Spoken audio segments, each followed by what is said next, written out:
yang dilakukan oleh rezim Jokowi hari ini. FMN secara tegas menyatakan bahwa pelanggar hak asasi manusia, merampas hak demokrasi rakyat, yang menginjak-injak rakyat adalah rezim Jokowi. Dengan berbagai kebijakannya yang tadi sudah disampaikan, bahwa rezim Jokowi di periode pertama hingga hari ini terus memperlihatkan watak aslinya sebagai rezim yang anti terhadap rakyat. Terus memperlihatkan melalui kebijakan-kebijakannya bahwa rezim Jokowi terus merampas hak-hak demokratis rakyat. Termasuk apa yang dihadapi oleh pemuda mahasiswa di kampus-kampus. Kita tahu bahwa kampus harusnya menjadi tempat untuk memproduksi ilmu pengetahuan dan teknologi demi kemajuan rakyat Indonesia, untuk memproduksi seluruh pengetahuan, untuk membebaskan rakyat Indonesia dari belenggu penindasan. Namun hari ini, di bawah kaki rezim Joko Widodo, kampus justru dijadikan sebagai pabrik untuk memproduksi ilmu pengetahuan yang memanipulasi dan menipu rakyat Indonesia. Kampus melalui profesor-profesornya, lembaga-lembaga penelitiannya, dan seluruh instrumennya dijadikan alat untuk melegitimasi secara akademik segala bentuk penindasan yang dilakukan oleh rezim Jokowi.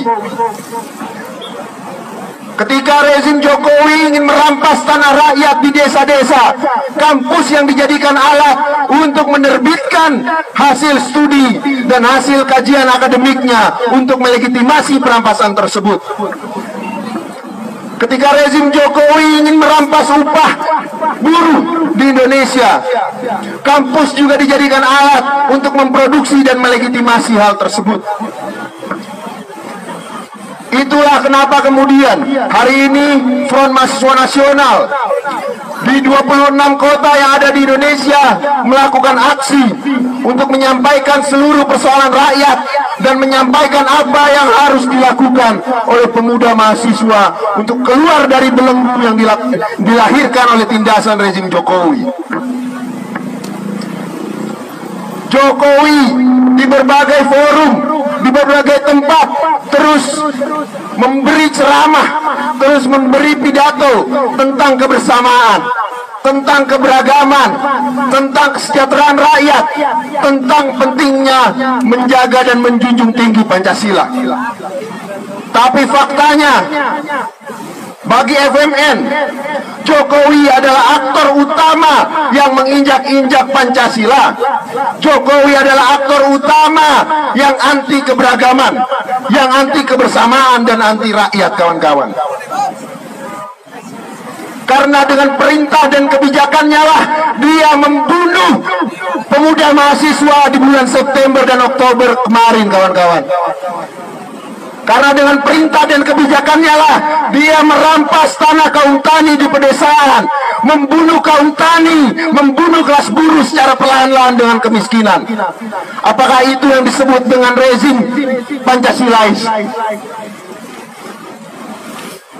Oleh karena itu, pada kesempatan kali ini FMN juga ingin menyampaikan bahwa sudah waktunya seluruh rakyat dan pemuda mahasiswa menyatakan dengan tegas bahwa rezim Jokowi adalah musuh utama bagi rakyat Indonesia, bahwa rezim Jokowi adalah musuh utama bagi seluruh pemuda mahasiswa. Rezim Jokowi yang terus mengabdikan dirinya, mengabdikan pemerintahan ini kepada kepentingan imperialis pimpinan Amerika Serikat, kepada tuan tanah besar, kepada borjuasi besar komprador, tidak akan pernah memberikan sedikit pun kesejahteraan bagi rakyat. Yang ada justru sebaliknya, kawan-kawan sekalian. Biaya pendidikan dan di seluruh Indonesia, di seluruh kampus-kampus yang ada di Indonesia, setiap tahun mengalami kenaikan yang signifikan. Hal ini adalah bentuk nyata dari rezim Jokowi yang tidak menginginkan rakyatnya untuk hidup cerdas, yang tidak menginginkan pemuda mahasiswanya memiliki pengetahuan yang tinggi.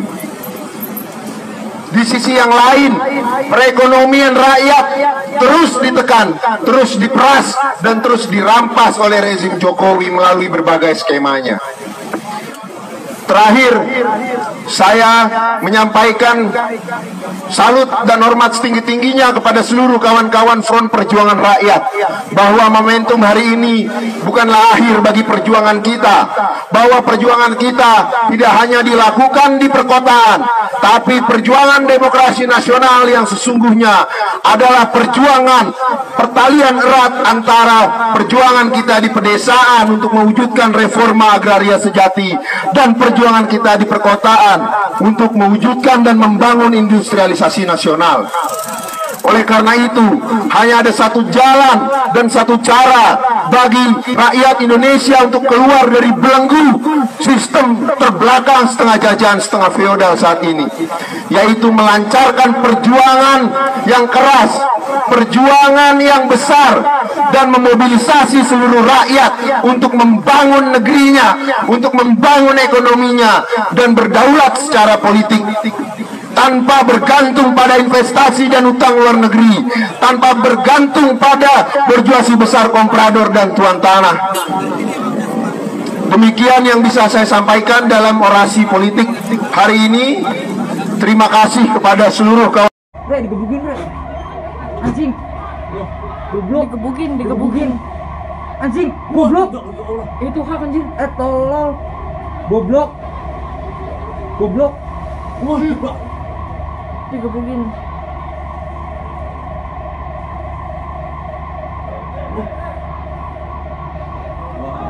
Polisi nggak benar.